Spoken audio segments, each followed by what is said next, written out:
சூப்பரகமான கமலம்னாலும் தாமரைதான், புண்டரீகம்னாலும் தாமரைதான், Hanuman use பண்ண வார்த்தையும் தாமரைதான், சூப்பரக use பண்ண வார்த்தையும் தாமரைதான். ஆனால் கமலன்ற வார்த்தை அந்த அகன்ற அழகிய நீண்ட அந்த கண்ணழகை எக்ஸ்பிளைன் பண்ணாது. ஆனால் புண்டரீகாட்சம். அதனால ராமன் நல்லவன், ராமன் வல்லவன், ராமன் வீராதி வீரன், ராமன் சுத்தாதி சூரன். கடற்கரையா இந்த கதையில இவனமோ ராமதூதன், ராமதாசன், ராமன் எங்கிட்டதான் மோதிரத்தை கொடுத்த, இத்தனை குறைஞ்சிருக்கின்ற என்ன மட்டும்தான் என்ன செலவு பண்ணினார் ராமன் இவ்வளவு சொல்றாங்க. அது என்னது அப்படின்னா, ராமன் கமலபத்ராக்ஷா சர்வசர்வமனோஹரः ரூபதாட்சிண்ய சம்பன்னः பிரசூலே கனகாத்மஜே. அதை ஐடென்டிஃபை பண்ணியா என்றவன் செந்தாமரை கண்ணன், செந்தாமரை கண்ணன். அந்த கண்ணனை சேர்ச்சிருந்தா மட்டும்தான் இன்னும் பரவாயில்லை தெரியும், மீன் தெரியாது. ஆக இவன் நோட் பண்ணினானா இல்லையான்னு சீதை டெஸ்ட் பண்ணினா நல்ல காலம். அந்த டெஸ்ட ஹனுமான் பாடுபட்டார். எவனை சேவிச்சவான் என்னுடைய உடம்பு உருந்துவோ என்னாக்கை என்பு தோன்றவன் பிரியவனோ அவ கருந்தன பார்த்தேன். சங்கு சக்கர குறிவுட தடக்கையில் தாழில் ராமபிரான் பக்தருக்கு சேவை சாதிச்சான். அனுமான் ஆஞ்சநேய சுவாமி முதல்ல பெருமான சேவிக்கச்சே சங்கு சக்கரங்கள் 2 கையோட தான் வந்தாங்க. ஆனா சதுர்புஜனான ஆஞ்சநேயருக்கு சேவை. சங்க சக்கர குறிவுட நடக்கையில் தாழில் எங்கும் இத்தனை இலக்கணம் யாருக்கும் இல்லை. இப்படி ஒரு இலக்கணங்கள் அந்த அந்த அந்த சாமுத்திரிகா லட்சணத்துடைய சர்வ அவைய சொல்லிட்டான். நடந்து வரும்போது அவருடைய திருவள்ளுவர் போன்ற சங்க சக்கர இலச்சினைகள், ஒரு காலில் சங்கு இருக்கா, மறுகாலில் சக்கரம் இருக்காலும் இலச்சினை வந்தது. கண்ணன் நடந்த அழகை கையாழ்வார் மனிதர் அப்படியே கம்பன் ராவனுடைய விளையாடுகளை சான்றாக்கி கொண்டான். சங்கன் விற்கரத்து திருமாலே பிராட்டியத்தில் வந்திருக்கா. ஆனால் இப்போ மக்ஷஸ்தலத்துல திருப்பார்வதி மகாலட்சுமியோட சேவை சாதிக்கிறார். அனன்யா பாஸ்கரையிட பிரபாவம் சூரியனை விட்டு ஒருமையாளர் போல ராமனை விட்டு பிரிய மாட்டாள் இல்லையா. சங்கன் வெண்கரத்து இனாமல்ல திருமாலே இங்கு உதித்தான் ஈண்டு அறம் நிறுத்ததற்கு இன்னும். அவன்தான் உலகத்தில் தர்மத்தை ஸ்தாபிப்பதற்காக, தர்மத்தை பிரதிஷ்டை செய்வதற்காக ராமபிரான் மீண்டும் இப்பொழுது மனிதனாக இங்கு அவதாரம் செய்திருக்கிறார்கள். அப்போ ராமனை பார்த்த மாத்திரத்துல என் எலும்பு உருகினது, உடம்பு அப்படியே உருகி போச்சு சுக்ரீமா.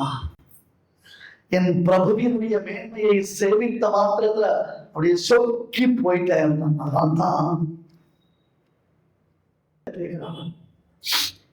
இவர் ராமதூதன், ராமதூதன் தான் சுந்தரகாண்டத்துல மோதிரத்தை கொடுத்தான். சில பல கதைகள்லாம் சொன்னான். ராமனுக்கு சீதைக்கு மட்டுமே தெரிஞ்சதான கதைகள் அப்படின்ட்டான். பரவம் மோதிரம் கொண்டு வருவது ஒரு பெரிய விஷயம் இல்லை. ஏன்னா எப்பவுமே ராமன் மோதிரத்தை தொலைக்கிறவன் தான். அதான் சொன்னேன், செல்போனை மறந்து வைக்கிறது, கண்ணாடியை மறந்து வைக்கிறது, சாவியை மறந்து வைக்கிறது, இந்த மாதிரி மோதிரத்தை எங்கே வச்சிருவான். அடிக்கடி சீண்டை தேடி கொடுப்பான். அங்க என்ன ஆகும்னா ராமனும் சீதையோ கொஞ்சம் அப்படி மூட வரும். ஏதோ சண்டை, ஒருத்தருக்கு பேசிக்க மாட்டான். அப்படி ஒருத்தருக்கு பேசிக்காம இருப்பான். எவ்வளவு நேரம் முடியும் அவ்வளவு. ராமன் போனுட்டு சீத்தை உட்காந்துருச்சு, இங்கே அங்கே போவான், அந்த பீரோவை திறப்பான், அங்கெல்லாம் பார்ப்பான், திருப்பி இங்கே வருவான், இந்த மேஜர் ட்ராயர் எடுப்பான், அங்கே பார்ப்பான், அப்புறம் கீழே கட்டு கடையில் முடிச்சு பார்ப்பான். சீத்தை இப்படி உட்காந்துட்டு இருப்பான். அதான் 2 பேருக்குள்ள பேச்சுவார்த்தை இல்லையோ இல்லையோ. என்ன தேடுறீங்க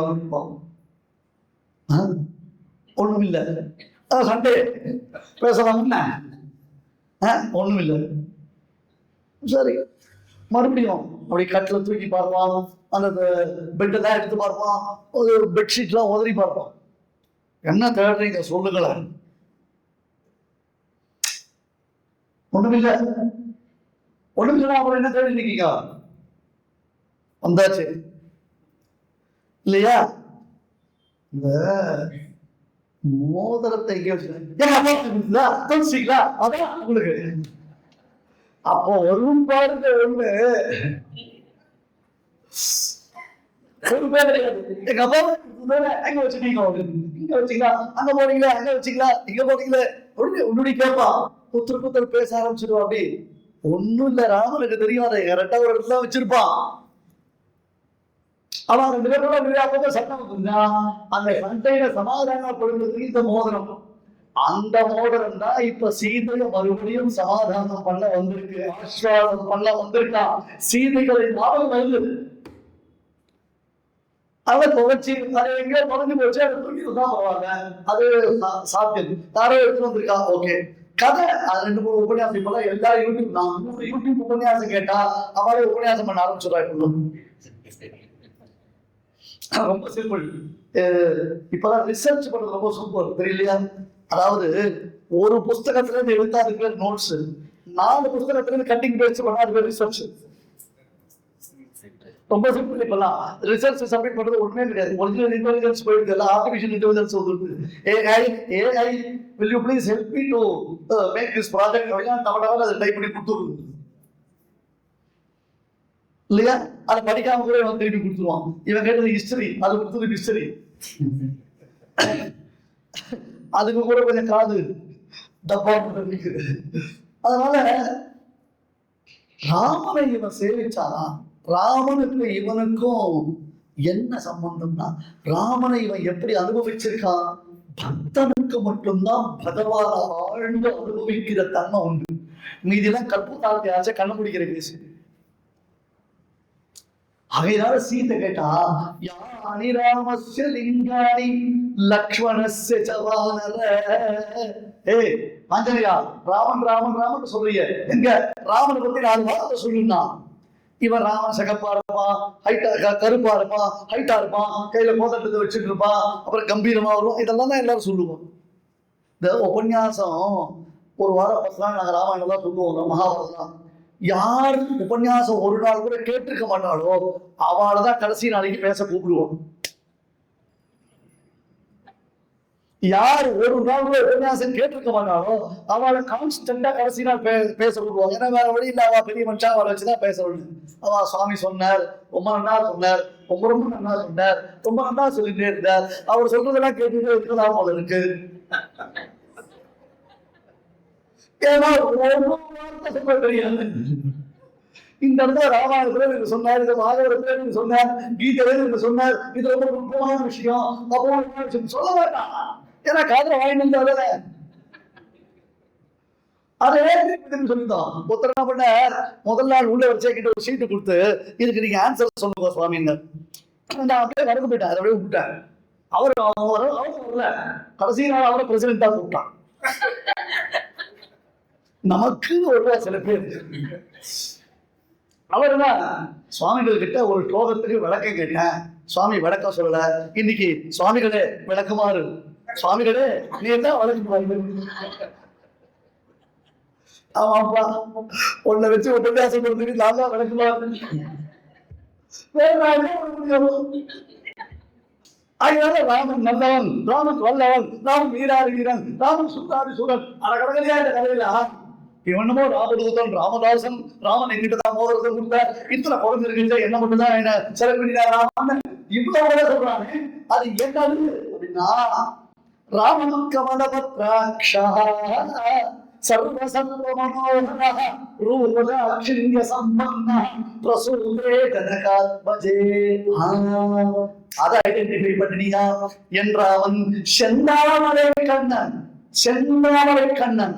அந்த கண்ணனை சேவிச்சிருந்தா மட்டும்தான் இவன் பரவாயில்ல தெரியும், மீன் தெரியாது. ஆக இவன் நோட் பண்ணினானா இல்லையான்னு சீதை டெஸ்ட் பண்ணினா. நல்ல காலம் அந்த டெஸ்ட ஹனுமான் பாட சொல்லிட்டார். என்னங்க பாடல் பாசா? ஆமா, எவ்வளவு மார்க் வாங்கினார்? 37 மார்க் வாங்கினார். ஹனுமான் எவ்வளவு மார்க் வாங்கினா பாஸ்? 35 மார்க் வாங்கினா பாஸ். ஹனுமானுக்கு 37 மார்க் தானா? சரி, இத்தனை நாள் ஹனுமான் ராமதூதன் வேணா 3 மார்க் திருப்பி மேல பிளஸ் போடுறேன், 40 மார்க் டோட்டல் மிஸ்டேக்னு சொல்லி ஒரு 40 மார்க். அதுக்கு மேல ஹனுமானுக்கு மார்க் கிடையாது. இல்ல அவர் பரதத்துவம் தான் ராமனை சேவிச்சிருக்க, கரெக்ட். இவர் ராமனுடைய ஐடென்டிட்டி தான் கரெக்டா சொல்ற. ஆனால் எந்த இடத்துல எந்த வார்த்தையை யூஸ் பண்றதுன்றது ஒரு அழகு. வேற யாருக்காவது டெஸ்ட் உண்டா? டெஸ்டே கிடையாது. ஸ்ட்ரைட்டா டிஸ்டிங்ஷன் தான். யார் வாங்கினா? சூர்பனகர். எவ்வளவு மார்க் வாங்கினா? 1477. 100க்கு. இப்படி ஒரு திருக்குறள் உண்டாட இவருக்கு 100க்கு 40 மார்க். அது கூட கெஞ்சி போட்டாரு 37 மார்க் எக்ஸ்ட்ரா பிச்சை போட்ட மாதிரி போட்டிருக்கீங்க. சூழ்நிலை 100க்கு 1477 மார்க். ஆமாங்க, ஏன்னா சூழ்பனக ராவணன் கிட்ட போய் ராவனை எக்ஸ்பிளைன் பண்ணா, டிஸ்கிரைப் பண்ணா, தருணோ ரூபகம்பனோ சுகுமாரோ மகாமதோ புண்டரீக விஷாலாக்ஷோ சீரகிருஷ்ணாதி நம்பரோ. ராவணா, உனக்கு தான் ஒரு கண்ணு இருக்கு, அது பீட கண்ணு. காலகாலத்துல இருந்தா முடிச்ச ஒரு கண்ணு. ஒருத்தன் பிறந்திருக்காயா, அவருடைய அழக பாரு. தருணோ ரூப சம்பன்னோ சுகுமாரோ மகாமதோ. அது ஓகே, அது ஜெனரல். அதுக்கப்புறம் சூழ்பனகர் சொன்னார், கண்ணுன்னா ராமன் கண்ணுடா, கண் அழகுனா ராமனுடைய கண் அழகுடா. எப்படி அந்த கண் அழகுடைய வைபவம் தெரியுமா? புண்டரீகோ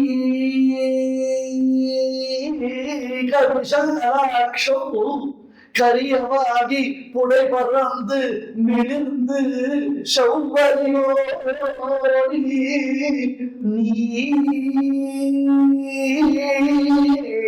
நீண்ட அப்பெரியவாய கண்கள் என்னை பேதமை செய்தனவே. அந்த கண்ணழக ரசித்தவள் சூழ்பனகரா. சூழ்பனகமான கண்கள். கமலன்னாலும் தாமரைதான், புண்டரீகம்னாலும் தாமரைதான். ஹனுமான் யூஸ் பண்ண வார்த்தையும் தாமரைதான், சூழ்பனகர் யூஸ் பண்ண வார்த்தையும் தாமரைதான். ஆனால் கமலன்ற வார்த்தை அந்த அகன்ற அழகிய நீண்ட அந்த கண்ணழகை எக்ஸ்பிளைன் பண்ணாரு. ஆனால் புண்டரீகாட்சம். எங்க கிட்ட கார் வாங்கி நீங்க பெட்ரோல் போட்டீங்கன்னா எப்படி இருக்கும்? மயிலே இருக்கிறாரோ.